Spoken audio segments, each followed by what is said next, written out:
모세의 법대로 정결 예식의 날이 참에 아기를 데리고 예루살렘에 올라가니 이는 주의 율법에 쓴 바 첫 해에 처음 난 남자마다 주의 거룩한 자라 하리라 한 대로 아기를 죽게 드리고 또 주의 율법에 말씀하신 대로 산비둘기 한 쌍이나 혹은 어린 집비둘기 둘로 제사하려 함이더라. 예루살렘에 시몬이라 하는 사람이 있으니 이 사람은 의롭고 경건하여 이스라엘의 위로를 기다리는 자라. 성령이 그 위에 계시더라. 그가 주의 그리스도를 보기 전에는 죽지 아니하리라 하는 성령의 지시를 받았더니 성령의 감동으로 성전에 들어가매 마침 부모가 율법의 관례대로 행하고자 하여 그 아기 예수를 데리고 오는지라. 시몬이 아기를 안고 하나님을 찬송하여 이르되 주제여 이제는 말씀하신 대로 종을 평안히 놓아주시는도다. 내 눈이 주의 구원을 보았사오니 이는 만민 앞에 예비하신 것이요 이방을 비추는 빛이요 주의 백성 이스라엘의 영광이니이다 하니 그의 부모가 그에 대한 말들을 놀랍게 여기더라. 시므온이 그들에게 축복하고 그의 어머니 마리아에게 말하여 이르되 보라 이는 이스라엘 중 많은 사람을 패하거나 흥하게 하며 비방을 받는 표적이 되기 위하여 세움을 받았고 또 칼이 내 마음을 찌르듯 하리니 이는 여러 사람의 마음의 생각을 드러내려 함이니라 하더라. 또 아셀지파 바누엘의 딸 안나라 하는 선지자가 있어 나이가 매우 많았더라. 그가 결혼한 후 7해 동안 남편과 함께 살다가 과부가 되고 84세가 되었더라. 이 사람이 성전을 떠나지 아니하고 주야로 금식하며 기도함으로 섬기더니 마침 이때에 나와서 하나님께 감사하고 예루살렘의 속량을 바라는 모든 사람에게 그에 대하여 말하니라. 주의 율법을 따라 모든 일을 마치고 갈릴리로 돌아가 본 동네 나사렛에 이르니라. 아기가 자라며 강하여지고 지혜가 충만하며 하나님의 은혜가 그의 위에 있더라. 할렐루야. 아멘. 우리 좌우 앞뒤 계신 분께 인사를 해볼까요? 오늘 어떤 인사가 제일 좋을까요? 메리 크리스마스. 우리 앞뒤 옆에 계신 분 보면서 한번 인사해 보겠습니다. 메리 크리스마스. 메리 크리스마스. 영상으로 보시는 분들도 메리 크리스마스. 크리스마스 때마다 하는 인사죠. 메리라고 하는 것, M-E, R-R-Y. 이거 메리는 즐거운, 명랑한 그런 뜻이 있어요. 그래서 즐거운 크리스마스, 복된 크리스마스 되세요. 그렇게 인사하는 겁니다. 특별히 우리는 예수님이 함께 하시는 즐거운 크리스마스가 되기를 바라면서 그렇게 하는 인사죠. 성탄절은 성자 하나님, 예수님께서 참 사람으로 이 땅에 찾아오심을 기념하는 교회의 오래된 절기입니다. 옛날 이스라엘 사람들은 메시아의 그 오심을 손꼽아 기다렸어요. 여러 가지 이유가 있는데 로마의 억압, 지배에서 해방하기 위한 것도 있었지만 구약의 말씀이 성취되길 바라는 것도 있었고요. 유대인들이 이 메시아의 오심을 간절한 그 마음으로 정말 대망했던 이유 중 하나는 또 뭐가 있냐면 메시아가 율법을 지키며 사느라 고생한 자신들에게 보상을 해줄 것이라고 믿었기 때문이라고 합니다.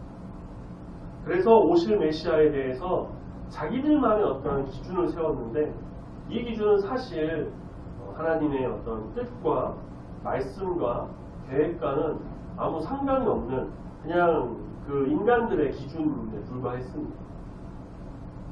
성자 하나님은 사람이 자기 욕심대로 정한 그 기준에 맞춰서 태어나지 않으셨고 오직 예언의 그 말씀을 다 이루시면서 이 땅에 태어나셨어요. 이런 예수님에 대한 유대인들은 자기들 멋대로 그 정한 그 메시아의 기준에 맞지 않는다는 이유로 예수님을 거부했고 하나님의 백성이 아님을 스스로 증명해버렸죠. 말씀이 육신이 되어 이 땅에 오셔서 우리와 함께 하신 임마누엘의 예수님, 그 예수님의 이 성육신은 심판과 구원의 기준이 됩니다. 메시아를 말씀대로 기다리는 하나님의 참 백성에게는 하나님께서는 놀라운 은총으로 응답하여서 마침내 그들의 입에서 찬미가 흘러나오게 하시죠. 성자 하나님의 이 성육신 곧 참 하나님이 참 사람이 되심을 이 기념하는 날, 오늘 이 성탄절 크리스마스 메시아의 오심을 기대하며 또 말씀대로 주 앞에 찬미하며 나갔던 두 사람의 모습을 우리가 말씀을 통해 보면서 우리에게 주시는 그 놀라운 말씀의 은혜가 오늘 이 시간 가운데 충만히 임하기를 소원합니다. 아멘. 예수님께서 오시던 시기는 이스라엘 민족에게는 굉장히 힘든 시기였어요. 정치 사회적으로는 로마의 지배를 받았고요. 그래서 뭐 어떤 로마 군인들의 어떠한 착취, 또 세리들, 그 매국노라 불리는 세리들의 또 세금 착취 여러 가지가 있었고요. 또 영적으로는 로마에 잘 보인 사람이 대제사장이 되어버려서 권력과 명예 그리고 재물을 장악하는 그런 타락한 시기였습니다. 그들은 호의호식하면서 종교 귀족이라고도 불렸고요. 풍족한 삶을 살았지만 당시 그 유대인들의 한 80% 이상이 하루 벌어서 하루 먹고 사는 아주 힘든 그런 날을 보내는 어려운 서민들이었죠.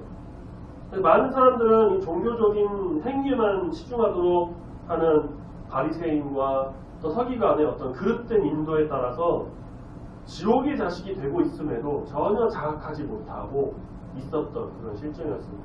그래서 이를 두고 예수님께서 지적하기도 하셨었죠. 이런 때에 경건하고 의롭게 살아간다라고 하는 것은 굉장히 힘든 일이 아니었나 싶어요. 그러나 이런 시대에도 믿음을 지키면서 사는 사람이 있었으니 오늘 말씀에 나오는 이 시므온이라고 하는 사람입니다. 예수님의 육신의 부모인 요셉과 마리아는 오늘 22절에 보니까 모세의 법대로 정결 예식의 날이 차서 아기를 데리고 예루살렘에 오게 됩니다. 이 정결 예식이란 구약성경 레위기 12장의 말씀에 나오는 것인데요. 일정 시간이 지나면 이제 어머니가 아이를 데리고 어린 양 혹은 이제 조금 형편이 어려운 사람들은 비둘기, 새끼, 산비둘기 그것을 제물로 이제 바쳐서 어머니는 물론이고 아이와 함께 정결하게 하는 예식의 어떤 율법입니다. 그러니까 어머니가 아이를 출산하다 보면 이제 피도 흘리고 여러 가지 상황이 있기 때문에 그런 것에 대한 일정 기간을 두고서는 정결하게 하는 그런 예식, 정결하게 하는 시간이 됐을 때에 그런 예식을 해서 정결하게 가는 율법의 한 부분이죠. 그래서 요셉과 마리아는 이 아기 예수를 데리고 시간이 다 차서 예루살렘으로 가서 율법대로 제사를 하려고 했습니다. 그때 25절 말씀 시므온이라고 하는 사람이 있었으니 이렇게 만나게 됩니다. 시므온이 어떤 사람인지는 성경에서 그냥 간략하게 25절에 보니까 그냥 의롭고 경건하여 이스라엘 위로를 기다리는 자라 성령이 그 위에 계시더라 이렇게만 소개를 하고 있죠. 그런데 학자들에 의하면 여러 가지 의견이 있지만 시므온이 당시 가장 유명한 랍비 중 한 명인 힐렙이라고 하는 사람의 아들이었고 유대인 최고 지도자 중 한 사람이었다라고 하는 말도 있고요.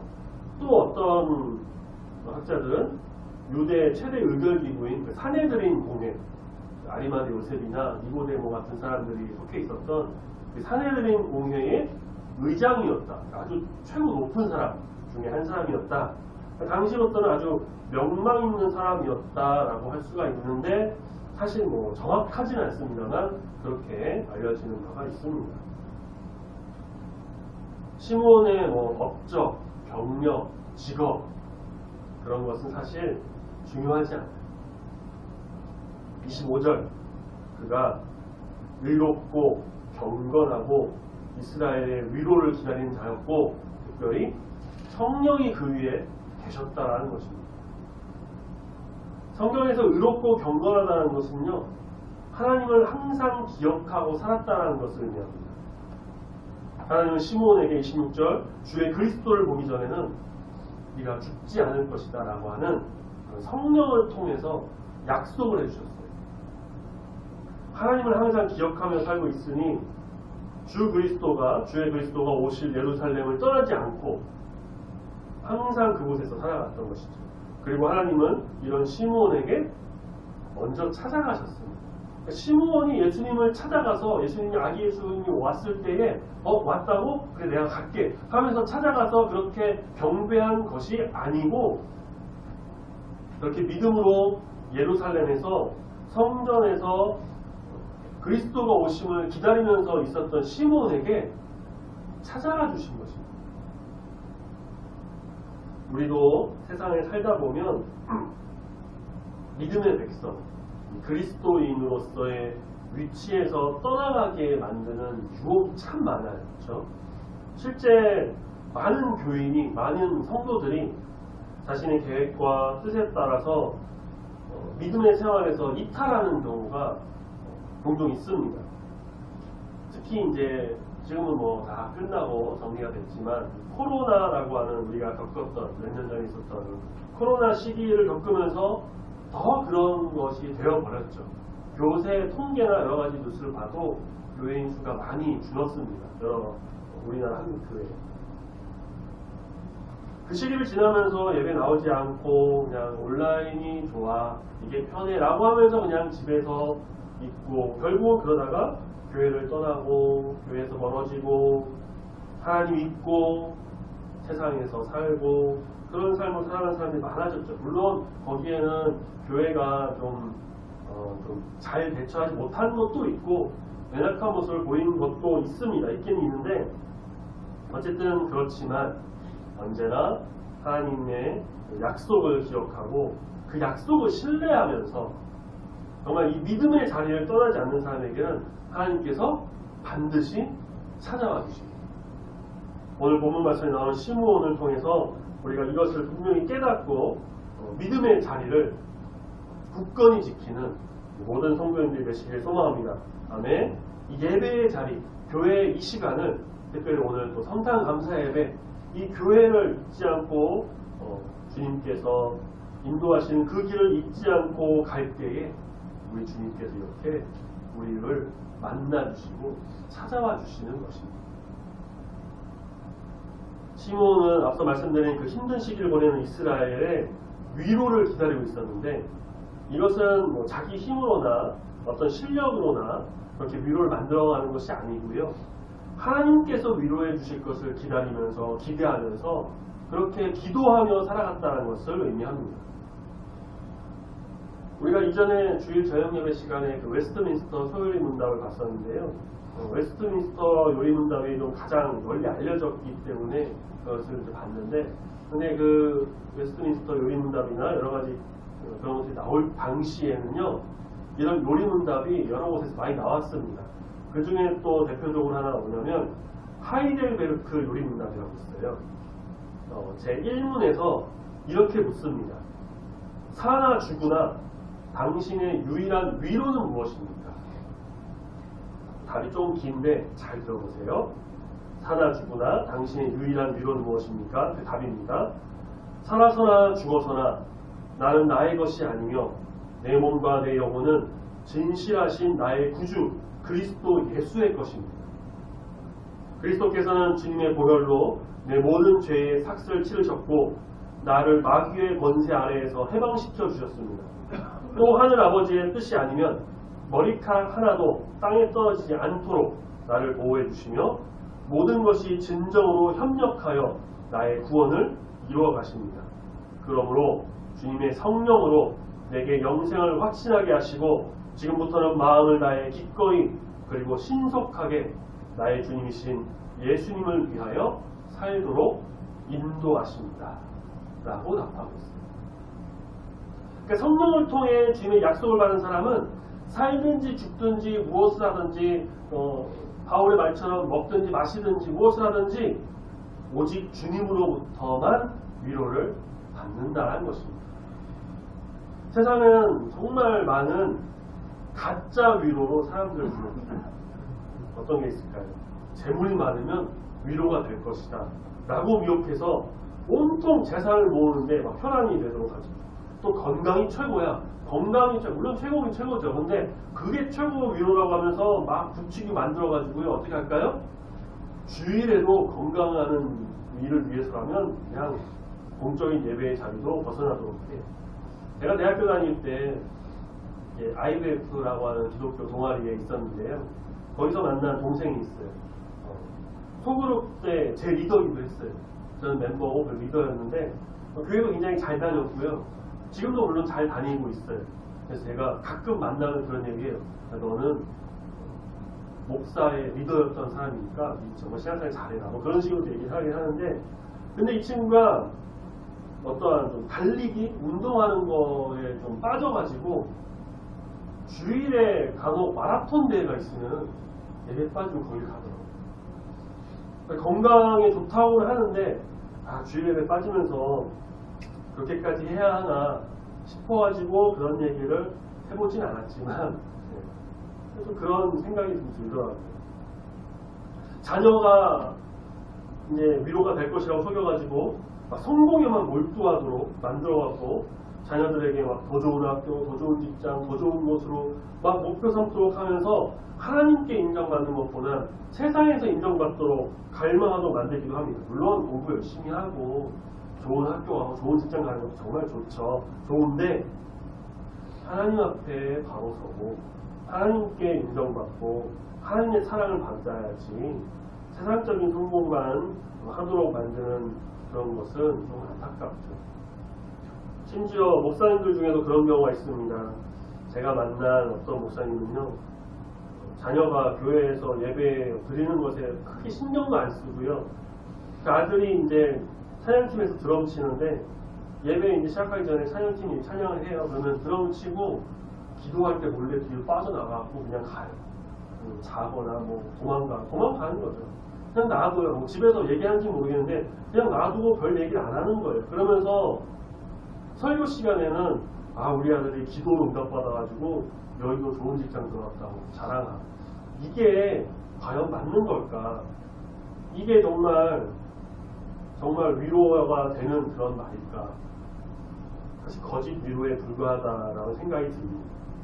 사람은 가짜 위로에 좀 집착하면서 자신의 노력과 시간, 생명, 물질을 다하지만 가짜 위로는 우리를 제대로 위로해주지 못합니다. 물질로부터 위로를 받고자 아무리 내 시간과 능력, 생명까지 희생해도요, 물질은 나를 위해서 희생해주지 않아요. 나를 사로잡아버리죠. 내가 공들인 내 건강, 내 자녀도 나를 위로하거나 나를 위해 희생하지 않습니다. 오직 우리 주님 예수님만이 나를 위해, 하나님의 백성을 위해 기꺼이 그 목숨도 내어주십니다. 우리에게 있는 참된 위로는 그래서 우리 예수 그리스도 한 분뿐이고요. 예수님만이 나의 위로 되심을 고백하는 이 시므온과 같은 사람들에게 예수님은 참된 위로를 정말 베풀어 주신다는 것이죠. 그래서 시므온이 아기 예수를 안고 이렇게 찬양합니다. 29절 주제요. 이제는 말씀하신 대로 종을 평안히 놓아주시는구나. 나에게 평안을 주시는군요. 이제는 내가 평안할 수 있도록 나에게 위로를 주셔서 내가 앞으로 이제는 평안하게 살 수 있도록 해주시는군요. 주님 감사합니다. 우리 주님의 참된 위로와 평안이 오늘 성탄절을 맞이하여서 예수님을 경배하는 우리 모든 성도들 가운데 충만히 임하기를 소망합니다. 아멘. 예수님의 방문을 통해 위로받게 된 시므온은 그렇게 하나님께 찬양을 드렸어요. 그리고 그의 어머니 마리아도 축복합니다. 시므온과 같이 또 한 명의 메시아를 기다린 사람이 등장하죠. 36절 아셀지파 바누엘의 딸 안나라고 하는 사람이었습니다. 선지자예요. 나이가 매우 많았다라고 하죠. 결혼 후 이제 7해 동안 남편과 함께 살다가 남편이 이제 죽고 사별해서 과부가 되고 84세가 되었다라고 하죠. 그래서 안나의 나이를 7회에 7회에 84를 더해서 91세다라고 하는 사람도 있는데, 말씀대로만 본다면 또 영어 성경 번역을 봐도요, 그냥 결혼 후 7년 살았고 남편이 먼저 죽어서 과부로 그렇게 살아다가 84세가 됐다라고 하니까 그냥 84세인 거예요, 이때는. 어쨌든 뭐 나이가 91세든 84세든 적은 나이는 결코 아니죠. 안나는 성전을 찾으신 아기 예수를 만나게 되므로 그 오랜 시간에 힘겨운 기도 응답을 받게 되었습니다. 성전을 떠나지 않고 주야로 금식하며 기도하고 섬겼습니다. 이 성전을 떠나지 않았다는 것은 성전을 중심으로 살았다는 것을 의미해요. 그런데 성전은 사실 이 제사장 외에는 아무도 거기에 기거할 수 없었습니다. 게다가 서두에 말씀드린 것처럼 당시 이스라엘 종교 지도자들은, 유대인들 그 종교 지도자들은 굉장히 타락해가지고 아무나 성전에서 지내도록 하지 않았을 거고요. 돈을 주고 그래? 그럼 돈 좀 받을 테니까 여기서 좀 있어. 그런 경우는 또 있었을 수도 있겠죠. 워낙 타락한 시대라. 그러니까 안나가 성전을 떠나지 않았다는 것은 어떤 걸 의미하냐면 성전에 정해진 그 기도 시간에 여인의 뜰이라는 곳에서 금식하며 기도하면서 여러 사람들을 섬겼다는 것을 의미합니다. 역시 앞서 말씀드린 것처럼 이 남성 중심 사회에서 여성은 대우받지 못하여서 차별을 받았는데요. 누가복음을 기록한 누가는 그런 여성의 인권과 여성의 신앙을 많이 강조하면서 말씀을 기록한, 어쩌면 좀 시대를 앞서간 사람이었다고 할까요? 그래서 누가복음 사도행전을 보면 엘리사벳, 마리아도 그렇고, 여기 안나, 또 사도행전에 루디아, 브리스길라, 그런 여인이 자주 등장해요. 이 여성은요, 성전 그 안으로 들어갈 수가 없었어요. 그래서 아까 말씀드린 여인의 뜰이라는 곳이 따로 있었거든요. 그곳에서, 따로 지정된 곳에서 예배하고 기도했습니다. 그렇게 차별을 받았는데도 불구하고 하나님은 안나와 같은 이 여인을 무엇으로 세우셨습니까? 선지자. 말씀에 나오죠. 선지자. 그 선지자 안나를 통해 말씀하셨습니다. 시므온과 안나의 공통점은, 물론 시므온은 굉장히 명망 있는 사람이다, 높은 사람이다 라는 평가도 있지만 그렇지 않은 여러 가지 의견도 있는데, 어쨌든 그렇게 공통점으로 보자면 세상의 기준으로 봤을 때 전혀 현재의 축복이 없는, 그리고 장차에 또 아무 소망이 없는 사람들처럼 보이지만 예수님께서는 이런 사람들을 찾아가서 하나님을 정말 찬양하는 인생으로 바꾸어 주셨다는 것입니다. 예수님을 만나 참 소망이 생기고 주 안에서 찬미함으로 영광 올려드리는 그런 귀한 인생을 살게 되었다는 것입니다. 특별히 시므온의 찬미 가운데 32절, 이방을 비추는 빛이라고 하고 있죠. 이 내용 중에 이 이방이란 무엇을 뜻하느냐? 이스라엘 사람이 아닌 모든 사람을 의미해요. 이것은 또 어떤 걸 의미하냐면, 이는 구원이라는 것이 전혀 없는 사람들이자 소망이 아예 없는 사람들이다 라는 걸 뜻하기도 합니다. 하지만 예수님께서는 그런 이방, 소망도 없고 구원도 없어 보이고 아무런 희망이 없어 보이는 그 어둠이 소망이 되어버린 그 사람들을 위해서 새로운 삶, 빛이 있는 삶이 되도록 찾아와 주셨다는 것입니다. 원래 죽어서도 살아서도 소망이 없는 구원 그 밖에 있는, 구원 바깥에 있는 이방 사람들도 이제 예수님으로 인해서 죽어서도 살아서도 무엇을 하든지 주님의 것으로 살아갈 수 있도록 해주셨다는 것을 뜻합니다. 그리고 시므온이 예수님의 나심에 대해 찬미하는 32절 뒷부분이죠. 앞부분이죠. 주의 백성 이스라엘의 영광이니라 하고 말하고 있는, 죄송합니다. 뒷부분이네요. 처음에는 이방을 비추는 빛, 그리고 주의 백성 이스라엘의 영광이니이다 라고 하는 이 부분, 이스라엘이 오랜 세월을 기다렸던 분이 바로 이 세상에 찾아오셨다. 하나님의 백성들과 함께 지내기 위해 오셨으니 이 성육신 자체가 하나님께서 사람에게 주신 영광이다 라고 하는 것을 뜻합니다. 여기에 너희 안나도 38절 말씀에 이때 나와서 어떻게 했다고 하죠? 하나님께 감사하고 이스라엘 속량을 바라는 모든 사람에게 그에 대하여, 그는 누굽니까? 예수님, 메시아, 아기 예수님, 자기가 만난 이 위로의 예수님, 그 예수님을 소개하고 찬미했습니다. 이는 성육신하신 주님 한 분만으로 만족하고 주님 한 분이면 충분하다라고 인정하면서 찬미함으로 사는 것이 성도가 마땅히 해야 하는 것임을 알려줍니다.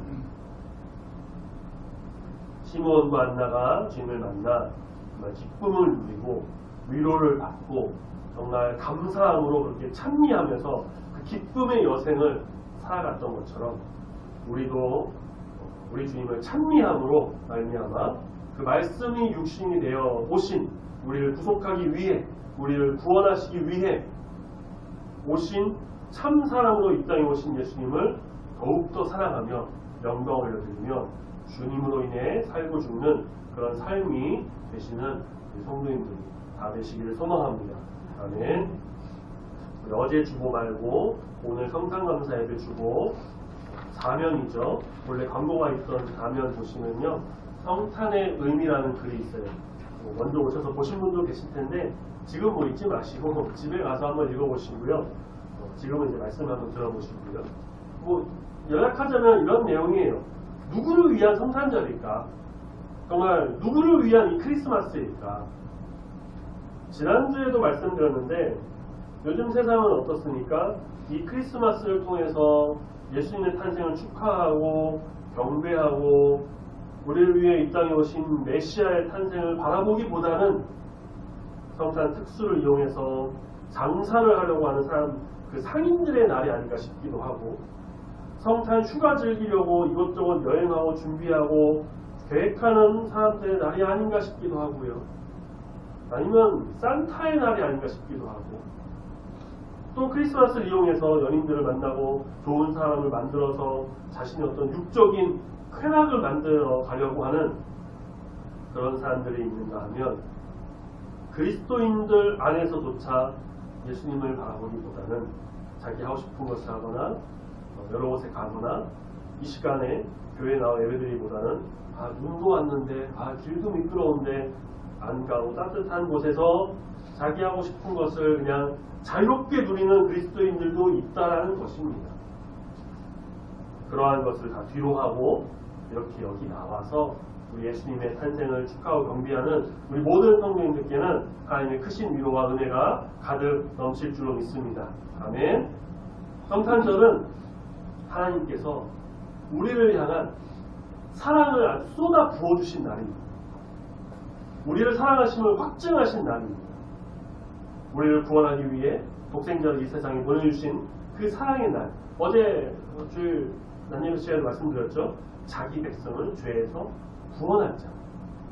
그 일을 이루시기 위해 구원하기 위해서는 죽으셔야 되는데 죽으시기 위해 모든 걸 내려놓고 겸손의 왕으로서 이 땅에 오신 그 아기 예수님, 그 예수님을 경배하고 찬미하기 위해 정말 오랜 시간 차별과 어떤 손가락질, 비난, 또 여러 환경을 극복하고 이겨내고 참고 견뎌서 정말 마침내 하나님께서 약속하신 그 예수님이 그들 가운데 찾아오심으로 정말 주를 만나 모든 영광과 찬미와 경배를 올려드렸던 이 시므온과 안나처럼 성탄절을 보내고 있는 가운데 우리를 위해 이 땅에 오신 우리 예수님을 정말 온전히 바라보면서 경배하고 송축하며 참된 이 성탄절의 의미를 좀 되새겨서 세상 사람과는 구별된, 그래서 세상 가운데 빛과 소금으로 세워지는 귀한 우리 모든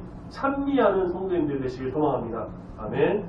설교 제목처럼요, 성도는 찬미해야 삽니다. 찬미하며 살아가야 돼요. 성도는 다른 것으로 사는 게 아니고요, 하나님을 찬양하고 예수님의 오심을 찬미함으로 그것을 통해 주님이 주시는 은혜와 인도하심과 위로를 얻고 살아가는 것입니다. 하나님의 크신 복과 위로가 찬미하는 우리 가운데 온전히 임하게 될 줄 믿습니다. 또한 연말연시를 보내는 가운데 말씀과 기도로 더욱 무장하여서 또 예배로 한 해를 마무리하여서 한 해를 또 예배로 시작하면서 아름다운 주의 틀을 세워나감으로 우리 주님을 찬미하고 경배하며 하나님의 그 크신 사랑과 위로를 듬뿍 받는 우리 중부교회 모든 성도님들이 다 되시기를 예수님의 이름으로 축원합니다. 아멘. 기도하겠습니다.